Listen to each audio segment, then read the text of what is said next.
You're listening to the Better for America podcast, presented by Amac, the Association of Mature American Citizens. Hello, everyone. I'm Rebecca Weber. This is your AMAC podcast, Better for America. Today, we are privileged to have with us a very important thought leader in the conservative world, a former combat veteran who spent 27 years in uniform for our nation, concluding his military career as a colonel in the U.S. Army. Today, he is a distinguished trial lawyer, author of 5 books, and widely respected for his insights, sense of perspective, and sense of humor. Welcome, Kurt Schlichter, an enduring friend of AMAC. Welcome back with us. Well, thank you very much. I want to clarify, the only combat I had was washing vehicles in the middle of the desert. I was a decontamination platoon leader. Hey, man, I was no Pete Buttigieg or Dick Blumenthal. I'm no war hero. I just kind of showed up for 27 years. Oh, boy. Well, in a variety love of places. You for that. Yeah, I bet. I bet there are some great stories. I look forward to hearing some of them. Here, Kurt, I want to just mention, we had a chance when we met at CPAC in February. And since then, I've often thought, I'm serious about this. I wonder what Kurt thinks about this. Wish I could give him a call right now because there's so much crazy stuff going on. And so finally, we have you here with us again. So to keep things a little light, at least for just a moment, before we dive into some of the troubling issues, maybe you could reacquaint us with a word that you educated me on last winter. And the word was squish.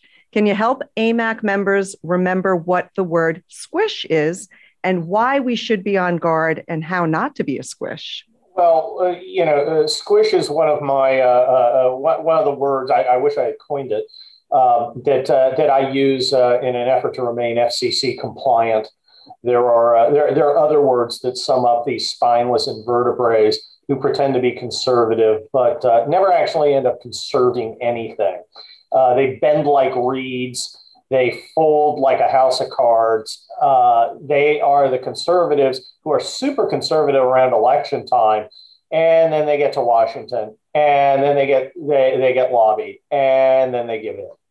And we're not putting up with them the way we used to. It used to be a largely squish caucus in the Congress. And now we've either got people in who are serious about conservatism, or people who are so outright terrified of the base that they pretend to be. At the end, whether you are committed or you're just terrified of the voters, the result's the same. And I'm willing to do either one. Like the old Roman emperors, it's good to be loved, but, I'll take being feared. Mm-hmm. If you could give someone the Squish Award, who might that be? Who stands? Gosh, I mean, I think it would have to be an oil wrestling fight between Liz Cheney and Adam Kinzinger right now. These two creatures are, I don't understand why I do understand why they don't become Democrats, because Democrats don't want them. Adam Kinzinger's about to have his new Democrat friends erase his district in Illinois, so he'll be off on MSNBC in the future. Once every couple of weeks they'll have him on. And then Liz Cheney, she's going to lose in Wyoming, which is great. I don't understand. I don't understand their thought process. I guess they saw for a while that you could play out of both sides, talk out of both sides of your mouth before social media, but now we've got a means to keep an eye on them, and we've got the inclination to do it. And if they think they can do the hardcore at home, softcore in Washington act, it's just not going to work. So I don't understand why they think it would. It's going to take a while to purge the squishes, but I think we're going to do it. The Republican Party is changing. The Republican Party is not getting away from what it should be, which is people concerned with freedom, people concerned with real free enterprise. And free enterprise is not giant mega corporations leveraging the government's power to get an advantage over, the smaller businesses. Free enterprise is everybody out on a level playing field, and may the best entrepreneur win. And I know you guys are very, very supportive of that. And I know that your constituency is very supportive of that.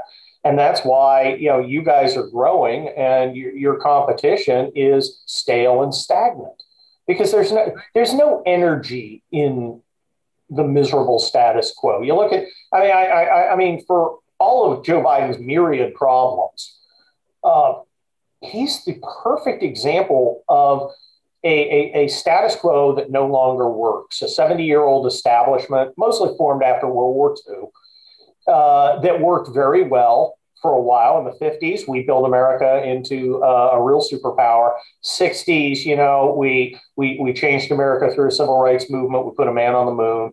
The 80s, we brought down the Soviet Union with at least not a direct shot.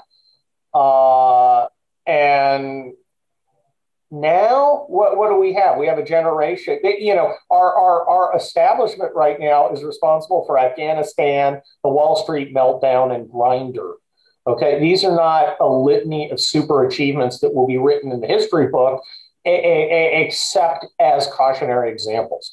So America's changing. The post-war, every institution that came into being after the war is now old and exhausted. It's being run by the third generation. Everybody knows Henry Ford, right? Henry Ford, brilliant guy, not perfect guy, a lot of issues, but he was an innovator. He created the assembly line, put a car in everybody's garage. Okay, the second generation, the son was the backer of the Mustang. That's pretty cool. Anybody know a third generation Ford? I don't. I know a third generation Kennedy. He's parked outside a crack house, which I guess is better than being parked in a pond. The fact is, things get stagnant, things get old, things need to change. And that's where we're at. We're at a time when America is changing. And it is such a testing time right now. I mean, it is truly testing, and things seem to be getting more testing by the week. Yes. Kurt, you have such depth experience serving in the U.S. military and as a distinguished senior officer. And so, we look around today, especially at the horrific, chaotic pullout from Afghanistan. Can you help us understand what you're seeing? Because we're told that thousands, I think over 15,000 Americans, thousands of Afghans who have helped us and believe that we would not leave them to the mercy of the Taliban. They're still at risk. We're told that the State Department failed to plan or understand or make provisions for what was likely to be a difficult transition. And we're told that Biden and Harris ignored key intelligence. So let me ask you, is this as bad as it really looks? And did this really need to happen? Did we need to see this chaos and this unfolding human tragedy? And then I need to ask you, what do you think that this means for the future of U.S. credibility in the world? For example, will China, Russia, other adversaries see this as a weakness and, begin to make some more moves? How do you see all of this unfolding? Well, I'm looking at it and I'm thinking, well, this isn't the army I was in. I think the situation is probably worse than we know. I look at it, it seems to be total chaos, seems to be total improvisation. One day, you're putting in 3,000 troops. Next day, it's 4,000 troops. Next day, it's 5,000 troops, then 6,000 troops.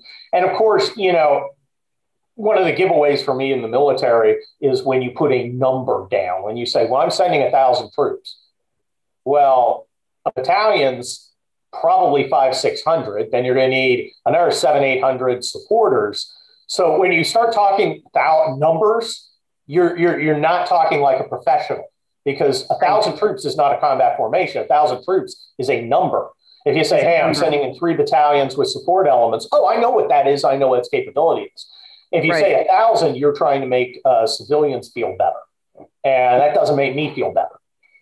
Yeah, I mean, it's funny. Last night I was watching Laura Ingraham and she said, I don't know why Biden gave out a number of, I'll decide in 24 hours if we're going to make any changes with what's going on and how we're pulling people out of Afghanistan. It just seemed odd. She said, why is he telling us within 24 hours? In other words, that's not the strategy. That's a time period. Yeah. But you're not really telling us much more. And I think he thinks he looks smarter, or maybe he feels that that's what accountability is all about. But what's just as important is not what he does, but how he does what he's going to say he's going to do. And our members get that. I mean, go ahead. Yeah. Well, look, what we have is a lot of people are confusing strategy and tactics. Some of them because they don't know the difference, and some of them because they want to shift blame. The strategy was to pull out of Afghanistan, and frankly, that is a consensus strategy in the United States. Trump wanted to get out of Afghanistan.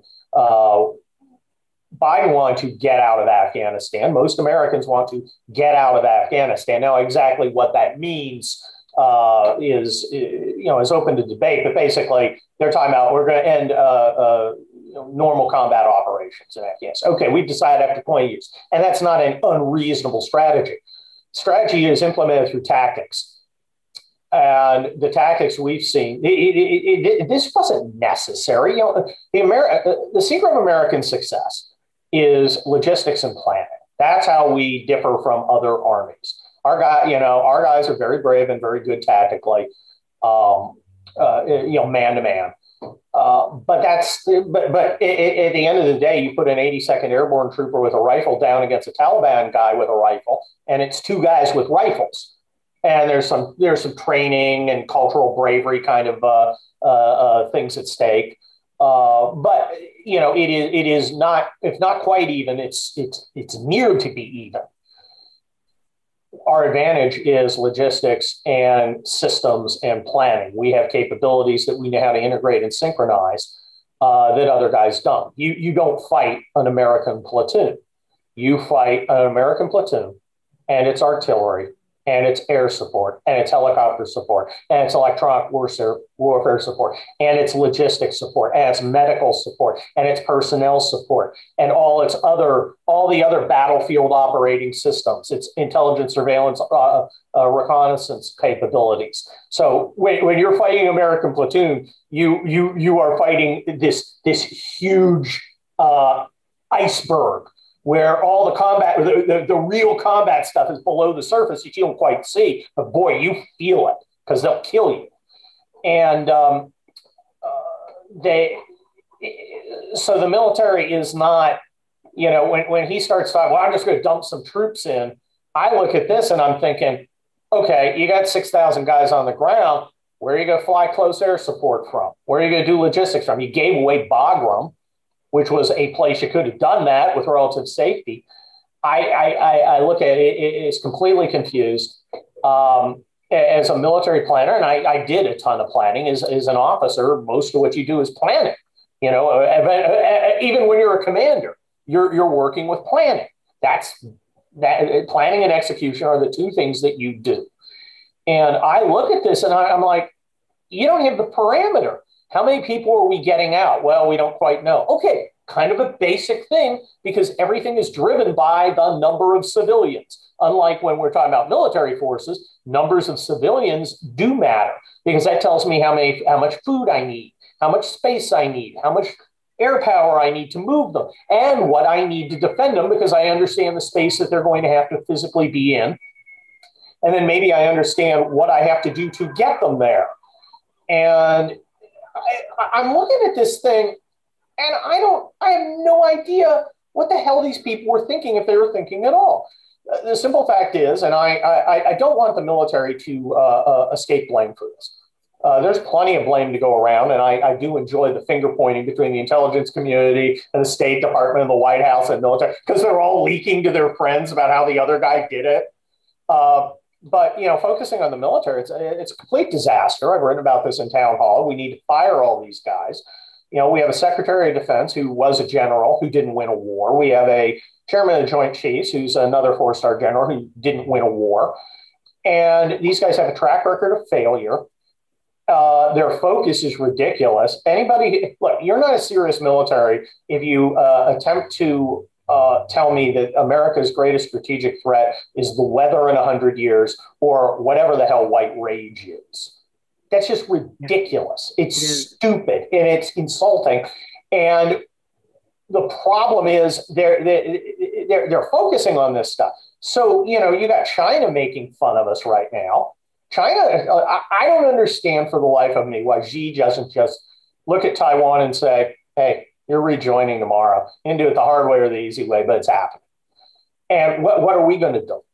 What are we going to do? We have a Navy that can't not set fire to its ships, that can't slam into them in the ocean. But gosh, they know that they're ready to validate the trans BIPOC experience. I mean, any military that puts Ibram Kendi on its reading list is not a serious military formation. Did you run out of Sun Tzu? Did you run out of Clausewitz? Because that's the stuff I read. That's the stuff, the guys who won Desert Storm, the guys who were generals and colonels when I was a lieutenant over there, and we won our last war. That was what they were reading. They weren't reading about how America sucks. They were reading about how to defeat an enemy in battle. It is just, it's unbelievable. It really is. I mean, just the other day, a few days back, I was in touch with Sarah Carter, and here we have this terrible, unending border crisis, and she was down there. Amazing woman, great reporter.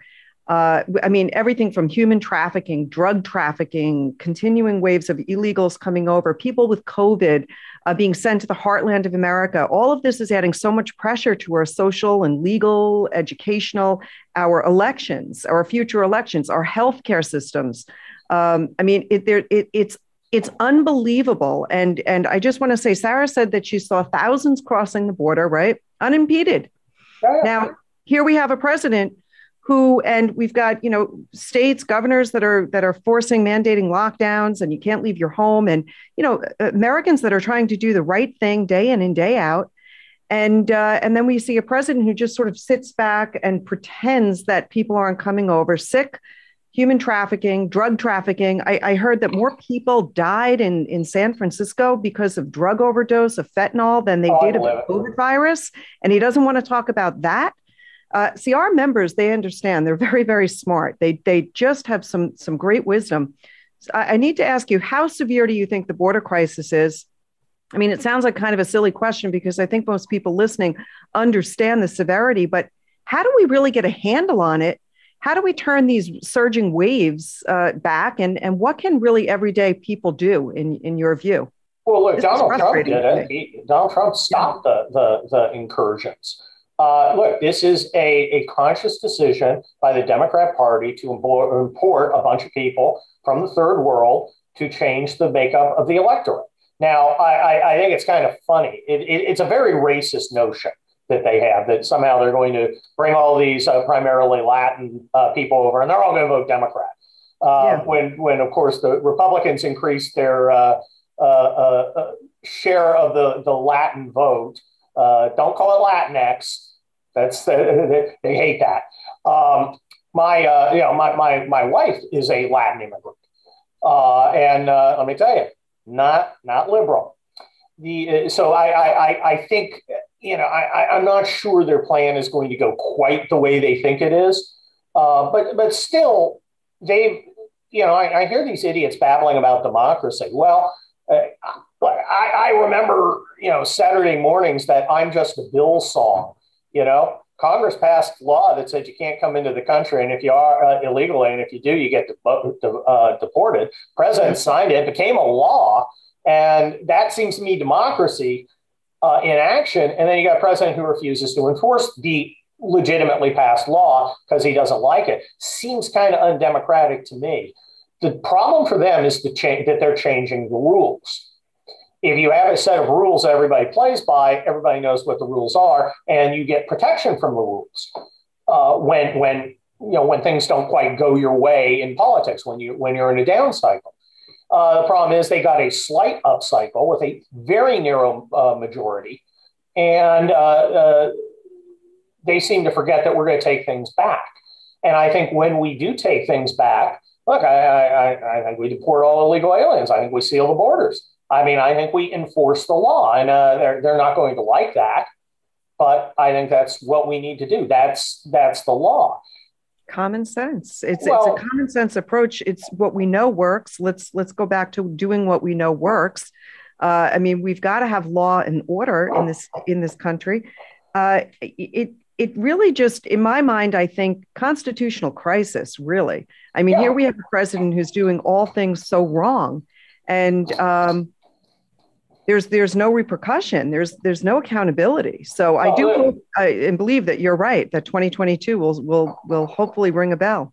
Go ahead. Well, look, one of the key problems of our institutions and the establishment that runs them is lack of accountability. They don't believe that they should be accountable to peasants like us. And they get really huffy about it. And one of the reasons is their unbroken track record of failure. I mean, they just fail all the time, and accountability to really get in their way. The problem for them is they think they can tweak the status quo so that they're not like bound by all the rules, but we will be. But I keep saying, I don't think Trump was our last chance. I think Trump was your last chance, a last chance to kind of recreate the previous status quo. I think what's going to come is going to be much more not to their liking. You're going to see you're going to see America move to the right, and the left's going to scream because it's not going to like what we do. And this time, we're not going to say, "Gosh, this is really disruptive. This is." I'm tearing apart the fabric of society. Maybe we should work at a bipartisan level. No, the standard is established. Jam down what you can on your opponents. Okay. And they're going to feel that. And they're going. And the funny thing is, they're going to be surprised because these guys don't seem to understand human nature. Most of them don't seem to get out of San Francisco, New York, or Washington and go meet real people. They don't get that you can't change the rules and expect other people to play by them.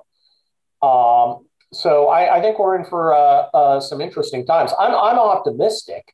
I think we will win, among other reasons, for the fact that in 7 months they've turned a country that was relatively prosperous and coming out of a overhyped pandemic into a total disaster on every level. There's literally nothing going right for these people. And you can see that even some of the moderate Democrats are being energized. Some of the moderate Democrats, Nancy Pelosi has her first mini rebellion. It's not that rebellious, but it's at least a little bit defiant by 9 or 10 of her caucus, and she's only got 3 or 4 to play with in the margins, who are saying, maybe $3.5 trillion isn't a great idea, to be spending on CRT and the climate hoax and all the rest of that nonsense. There's literally nothing going right now. And I'm old enough to remember Jimmy Carter and the malaise. And I know that Jimmy Carter was followed by Ronald Reagan. So I'm optimistic. Good point. We are too here at AMAC, and absolutely against the massive spending. It's obscene. People forget how much $1 trillion is, how many zeros are attached there. Kurt, I wanted to ask you, you were about 9/11. You were in uniform on 9/11 and have served this country in many ways since that fateful day. And I have to return to the anniversary of that terrible day and ask you if you could maybe just reflect for a moment what the day meant for you, what it meant for our nation, and whether this many years later we've learned anything. What do you think every American should take away from the 20th anniversary of 9/11? Because, after that period of time, we did seem so suddenly unified, but today we're so disunified. So how do we get back to understanding our strengths and defending them, back to a sense of appreciation for the ideals and our history that make this the greatest nation on earth? Well, the loudest voices are the most leftist. And of course, the leftists want to tear down America so they can rebuild it in their image with them at the top. If you want to see the truth of leftism, it's not a bunch of workers, with a scythe and a hammer, in the Soviet realism pose. It's that party in Napa with Nancy Pelosi presiding over it, and a bunch of wealthy white people eating fine foods while their minority servers sit with masks, ready to fill their Cabernet goblets. That is leftism in its truest form. Those people aren't the majority. The majority of Americans are normal. The majority of Americans are patriotic, and they've got to make their voices heard. And I think they will. They'll do it at the ballot box, and I think they will do it unequivocally. America, in the film Patton, it opens up with George C. Scott giving the famous speech. And one of the lines is, "Americans love a winner and will not tolerate a loser." We look at Afghanistan And I love how the media is stunned that this Afghanistan, that their narrative about how, well, this isn't that bad. This is okay. Trump would have done it, is not working. Biden is being held accountable, and his numbers will continue to plummet. He is a failure. His ideology is a failure, and Americans will see it. And including many of the immigrants they were counting on, they will also see it.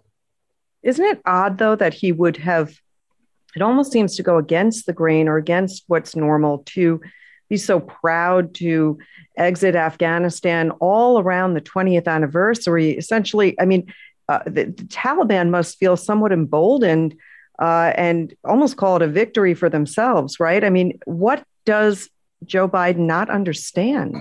What is he missing? Well, I think he's missing quite a bit. Look, it is so readily apparent that what we're facing now is an administration of amateurs who think they're professionals, of dumb people who think they're smart, of a bunch of faculty lounge losers who are trying to put theory into practice, and they've never put anything into practice successfully before. It's going to be, it's going to get worse before it gets better. I think it's going to get better, but it is going to get worse. And, maybe America needs, I wouldn't say needs, but maybe America will understand what it has and appreciate it more once it comes close to losing it again, which is what we're doing.